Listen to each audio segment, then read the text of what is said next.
সকলের কাছে আমরা এই ফ্যামিলি কার্ড নিয়ে যেতে সক্ষম হব ইনশাআল্লাহ। আমি এই কার্ডটা পাইছি একটা স্বপ্নের মতন, আমার অ্যাকাউন্টে টাকা চলে এসেছে। বিএনপির নির্বাচনী প্রতিশ্রুতি অনুযায়ী আজ থেকে ফ্যামিলি কার্ড প্রদান শুরু হলো। এই কার্যক্রমের প্রথম পর্যায়ে দেশের 37,564টি পরিবার ফ্যামিলি কার্ডের আওতায় আসবে।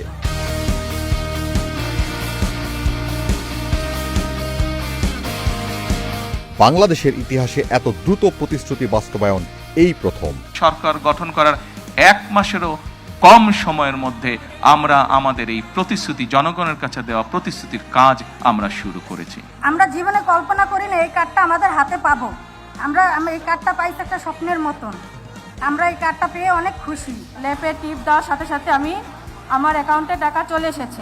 এই উদ্যোগ কেবল সাধারণ মানুষের উপর থেকে আর্থিক চাপ কমাবে না, বরং দেশের সামাজিক সুরক্ষা কাঠামোকে এক নতুন উচ্চতায় নিয়ে যাবে। করব কাজ, গর্ব দেশ, সবার আগে বাংলাদেশ।